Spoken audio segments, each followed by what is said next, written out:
What is going on, guys, and welcome back to another fishing adventure. So it is way too windy today to take out the bass boat and definitely take out the John boat, so we're not doing that.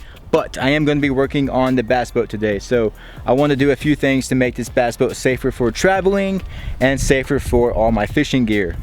But first, guys, I want to tell you about an awesome free online fishing tournament that is going to end at the end of June. So it's already started. I'm about to go sign up right now, and you can sign up too. Anyone can sign up, but it is the fishlab Proving Grounds online fishing tournament.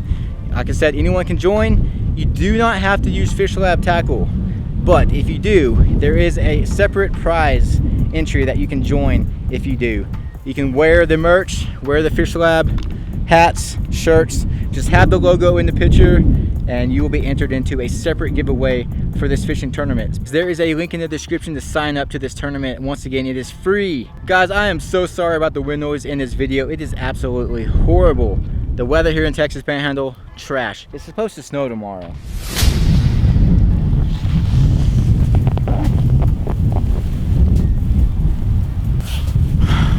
It is 70 degrees today, and tomorrow's snow.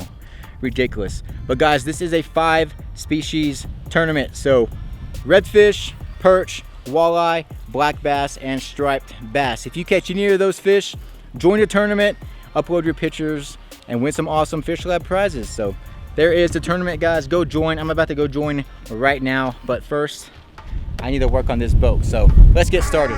Check out that catfish.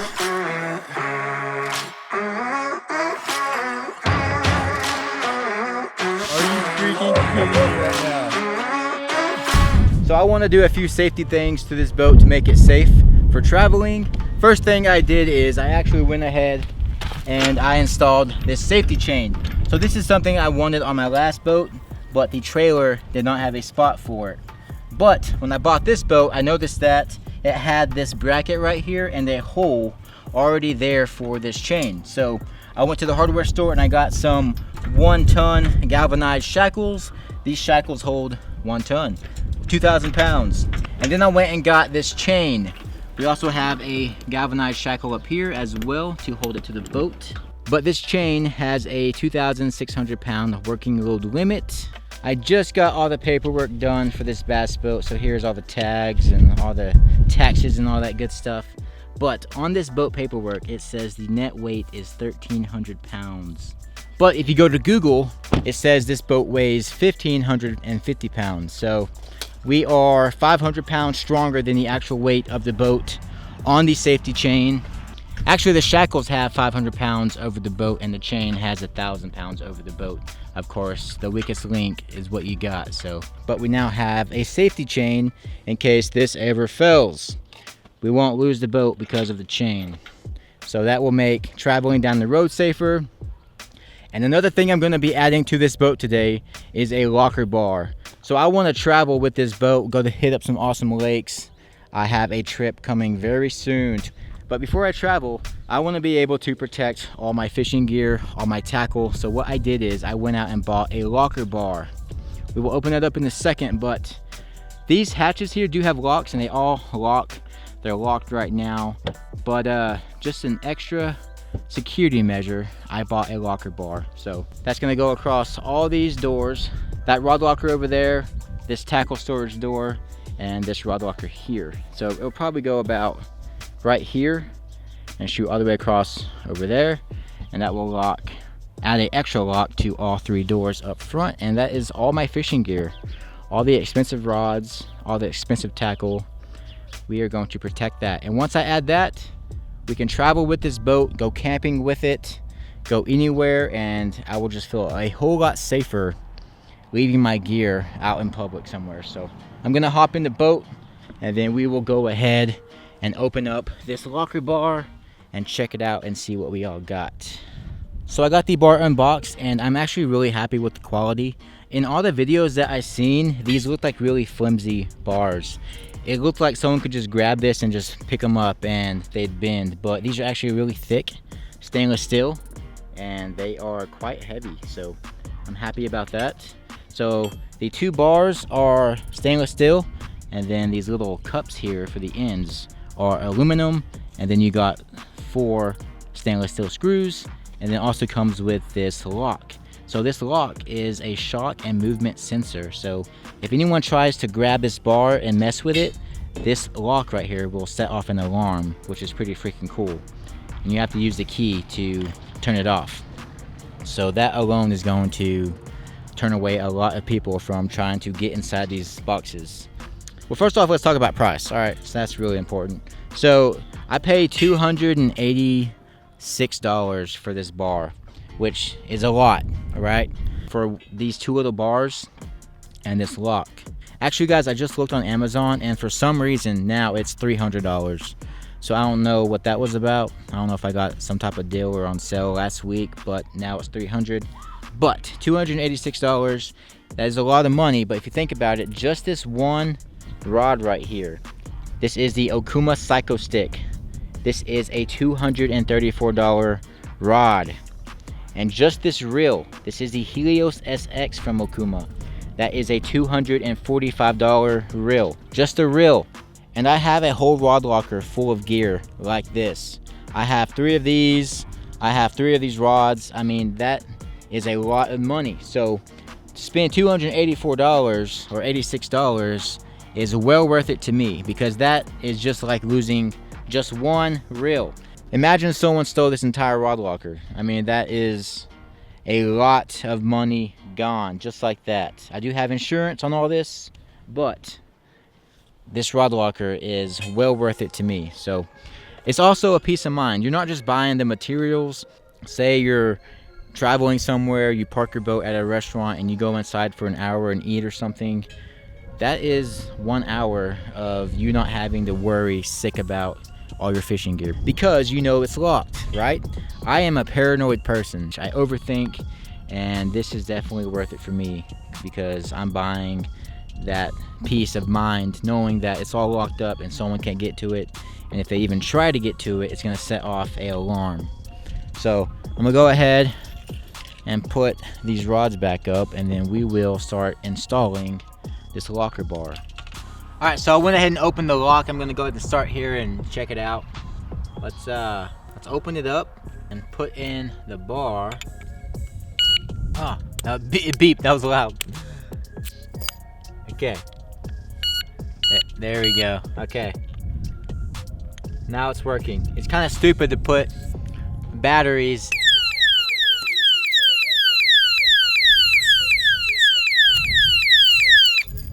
Yeah, that is freaking awesome. I wonder if it goes off when you're traveling down the road with it locked. So you have 3 keys here, and you lock it, push it down, it beeps, and now it's locked, right? I jerked it once, it beeped 3 times, and it didn't do anything.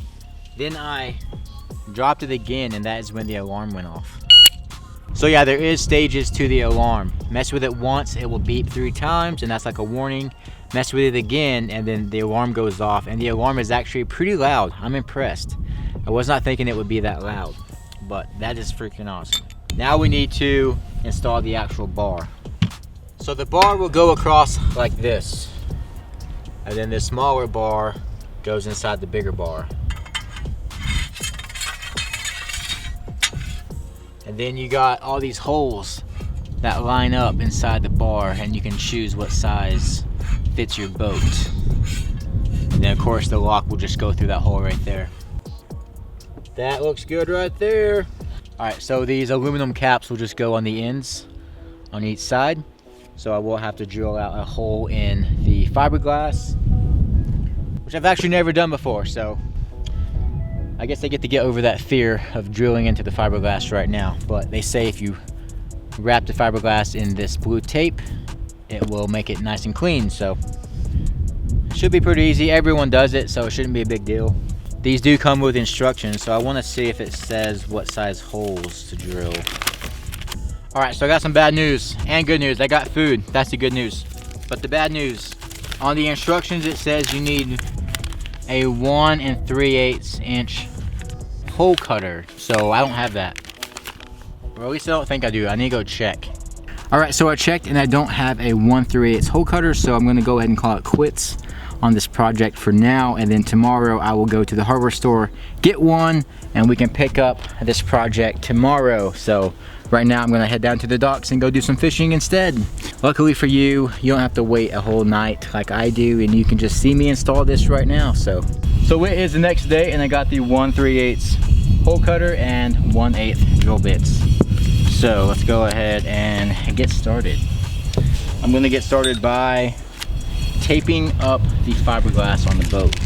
We're gonna get this done and then have to cover the boat for a few days. The Texas Panhandle weather sucks, man. It's like, oh, you wanna have a fishing YouTube channel? Here, let me crush your dreams real quick. Throw some 20-mile-per-hour winds at you every day for the rest of your life, and some snow.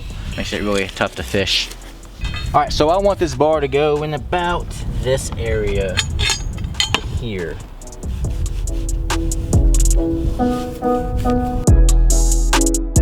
Let's go ahead and measure and mark this.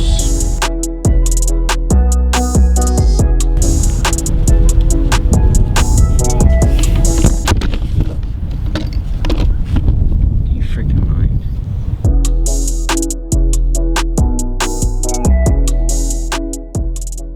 So there is how the bar will look when it's all attached. So before I drill this, I want to reach up under there and make sure there's no wires. I don't want to drill through any wires up there. I already checked the other side and there's not any over there, so we're good there.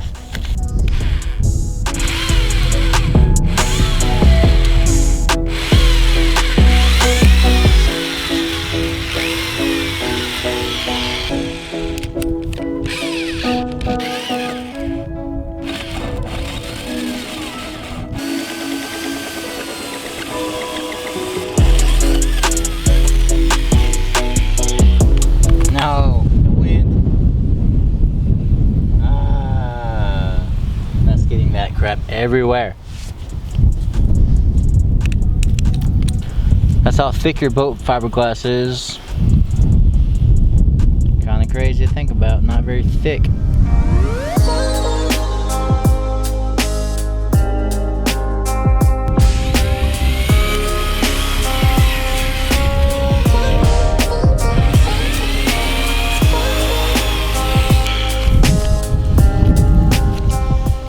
Saw this in the video. To prevent cracking in the fiberglass before drilling your screw,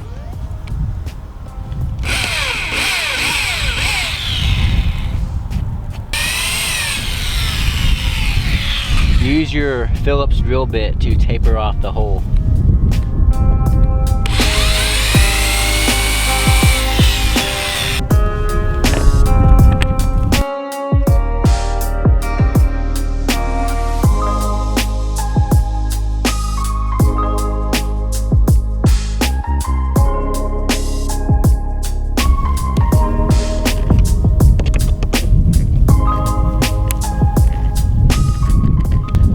There's one side done. Easy enough. All right, let's jump over to this side.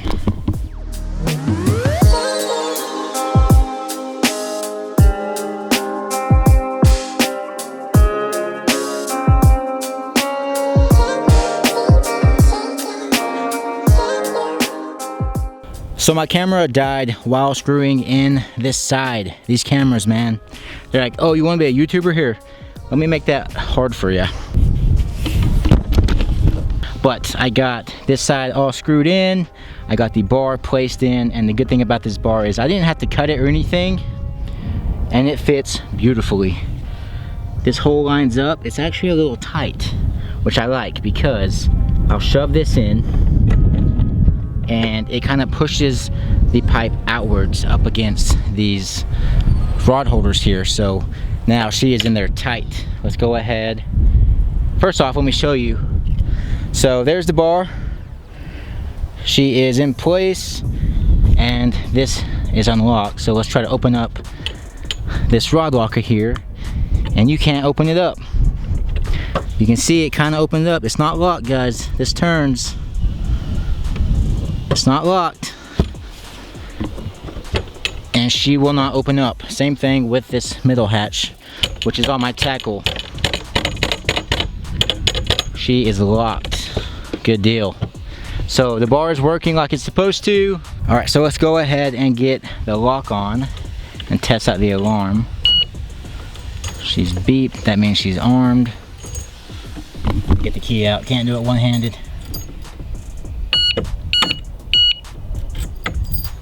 She's already going off on me. All right, so we got the lock in place.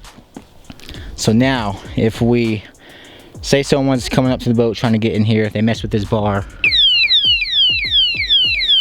the alarm goes off. That is freaking loud. Jesus, man, freaking awesome.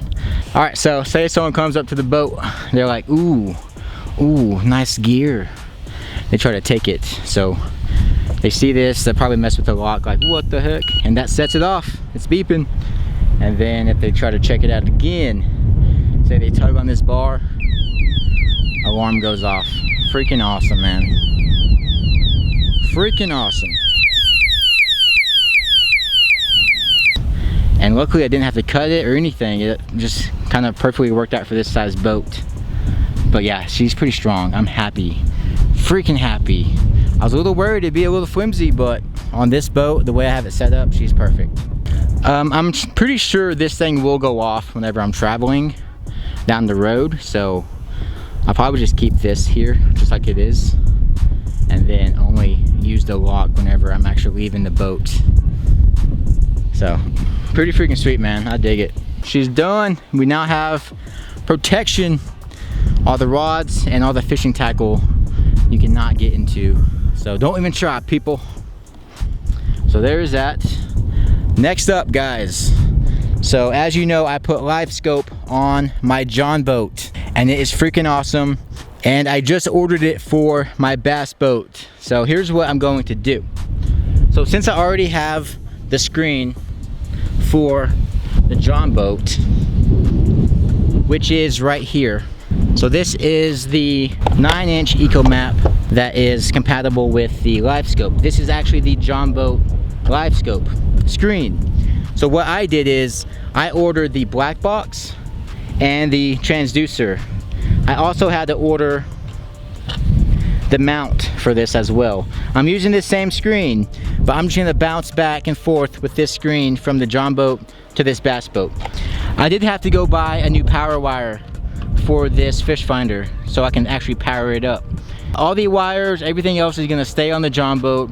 Those will get here in about a week, and then we get to install Livescope on the bass boat, and I'm stoked. And once again, the screen will be a floater and bounce back and forth from each boat, and that pretty much saved me $1,000 there. If I do ever sell the John boat, this will go with it, and I will have to buy a new screen, and I'll probably update it to a 12-inch screen or something. But right now we have this 9-inch Lawrence on the bass boat now. We also have a 12-inch Lawrence back there, and these guys run off the same frequencies, so we can't use both screen finders at the same time. So this one is always off, so that wind is absolutely terrible, guys. I am so sorry. So this screen is always off because we get interference. They work off the same frequencies, and we fish super deep water, about 50 foot, and the cones on the sonar, they overlap each other, and that is why you get interference. So I'm actually going to take this off and sell this screen because we don't use it anyways, and I'm going to add the Livescope. I'm not sure if I'm going to use this same mount. I may get a stowaway mount that's higher up, so we're not always constantly looking down, but I'm not sure about that yet. But that is the plan for Livescope on the bass boat, baby. Livescope is just too freaking awesome, too fun to not have. So I will be taking off this transducer for this screen, and we'll probably throw on the Livescope transducer right here on the trolling motor.